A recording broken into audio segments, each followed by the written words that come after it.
Hello बच्चों, स्वागत है आपका ज्ञान मंथन एजुकेशन पर। आज हम क्लास 11th फिजिक्स का सेकेंड चैप्टर स्टार्ट कर रहे हैं, जिसका नाम है सरल रेखा में गति। मोस्ट इम्पोर्टेंट टॉपिक है, कई क्वेश्चन इससे एग्जाम में बनते हैं। ठीक है, तो हम शुरुआत करेंगे सरल रेखा में गति में। सबसे पहला पॉइंट है उसकी भूमिका। ठीक है, तो उसकी भूमिका को समझेंगे। आपने देखा है कि अधिकतर जब गाड़ियां रोड पर चलती है तो वो एक सीधी रेखा में जाती है, ट्रेन चलती है। ठीक है, तो एक सीधी रेखा में ट्रेन चलती है। अब इसके पीछे कौन सा वैज्ञानिक सिद्धांत काम कर रहा है, ये ऐसे क्यों वर्क हो रहा है, इसके बारे में आज हम डिटेल से इस चीजों को समझने वाले हैं और सारे कॉन्सेप्ट हम क्लियर करने वाले हैं। तो चलिए शुरुआत करते हैं आज के हमारे इस वीडियो की। सबसे पहले हम समझते हैं कि गति क्या होती है। ठीक है, मोस्ट इम्पोर्टेंट और सबसे बेसिक क्वेश्चन हमारा यही है कि गति क्या है। सबसे पहले हमको गति को समझना होगा। तो देखिए, इसकी अलग अलग डेफिनेशन होती है। मैं आपको सरल भाषा में समझाता हूँ कि गति का मतलब किसी वस्तु का समय के साथ अपने स्थान में बदलाव या अपने स्थान में परिवर्तन।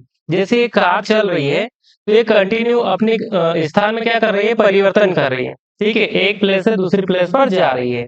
अगर आप साइकिल या बाइक चलाते हैं तो एक स्थान से दूसरे स्थान तक जाने के लिए आपको क्या करनी पड़ती है, गति करनी पड़ती है। ठीक है, तो जाने में कुछ समय लगेगा और स्थान में भी क्या होगा, परिवर्तन होगा। आप घर से स्कूल जा रहे हैं, आपको जाने में एक तो समय लगेगा, साथ में आपके स्थान में भी क्या होगा, परिवर्तन होगा। तो वो क्या कहलाएगी, आपकी गति कहलाएगी। जैसे आपकी अर्थ है, वो सूर्य के अराउंड क्या करती है, रोटेट करती है, चक्कर लगाती है और अपने स्थान पर भी रोटेशन लगाती है। तो पृथ्वी भी क्या करती है, एक तरीके से गति करती है। दो प्रकार की गति करती है, एक तो अपने स्थान में भी चेंज लाती है और सूर्य के आसपास भी चक्कर लगाती है। वैसे ही किसी पेड़ के पत्तों की गति, जैसे पेड़ के पत्ते क्या हुए, सूख कर नीचे गिरते हैं, तो वो भी क्या करते हैं, गति कर कर नीचे गिरते हैं। इस तरीके से आकाश से बारिश होती है तो उस पानी की गति, अलग अलग तरीके की गति होती है। यदि कोई वस्तु स्थिर नहीं रहती और लगातार अपनी स्थिति बदलती है तो वो क्या करती है, गति करती है। ठीक है, मतलब स्थिर नहीं है तो एक जगह पर रुकी हुई नहीं है, वो क्या कर रही है, कंटिन्यू चल रही है। अगर चल रही है, गति कर रही है, तो अपनी स्थिति में भी क्या करेगी, वो परिवर्तन करेगी। तो वो क्या कहलाएगी, आपकी गति कहलाएगी। ठीक है, गति कैसी राशि होती है, तो गति एक सदिश राशि होती है।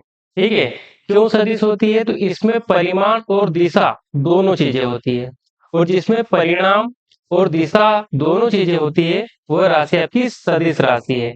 तो ऑब्जेक्टिव क्वेश्चन कई बार बनता है कि गति कैसी राशि होती है, तो गति एक सदिश राशि होती है। ठीक है, आपको इतना क्लियर हो गया। तो हम आगे बढ़ते हैं और कुछ चीजों को जानते हैं। अब हम देखते हैं सरल रेखा में गति क्या है, जो हमारा चैप्टर का नाम है। ठीक है, वही आज हम समझने वाले हैं कि सरल रेखा में गति क्या है। तो यहाँ पर आप तीन जी फाइल देख रहे हैं। एक आप देख रहे हैं इस ट्रेन को। तो ट्रेन हमेशा कैसे चलती है, सरल रेखा में या सीधी रेखा में चलती है।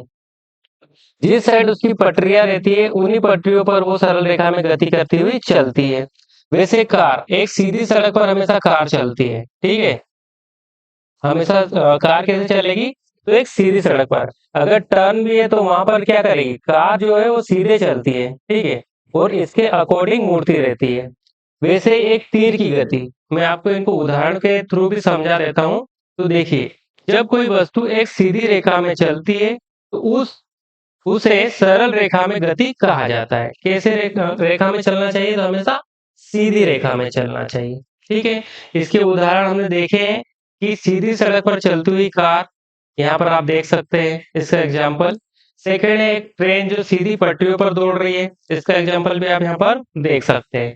वो थर्ड मेन एग्जाम्पल है एक तीर जो सीधे लक्ष्य की ओर जा रहा है, तो इसका एग्जाम्पल भी आप यहाँ पर देख सकते हैं। ठीक है, यह गति का सबसे सरल रूप होता है और फिजिक्स की नींव है, यहीं से शुरुआत इसकी होती है।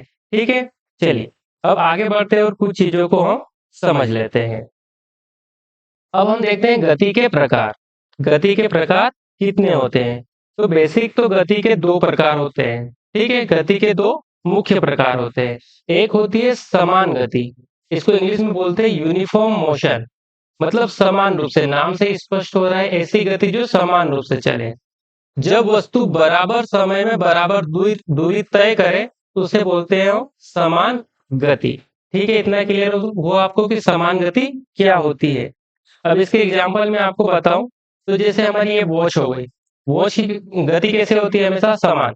वो 1 घंटे में यहाँ से यहाँ आएगी, फिर अगले घंटे में यहाँ से यहाँ आएगी, फिर अगले घंटे में यहाँ से यहाँ जाएगी। तो ये कैसी गति करती है, हमेशा समान गति करती है। ठीक है, या फिर आप एग्जाम्पल ले सकते हैं कि मुझे यहाँ से इस पॉइंट से इस पॉइंट पर जाना है और इसकी डिस्टेंस 60 किलोमीटर है। ठीक है, कितनी है, 60 किलोमीटर है। तो मुझे अपनी बाइक या कार की स्पीड कितनी रखनी पड़ेगी यहाँ से यहाँ जाने के लिए, बताइए।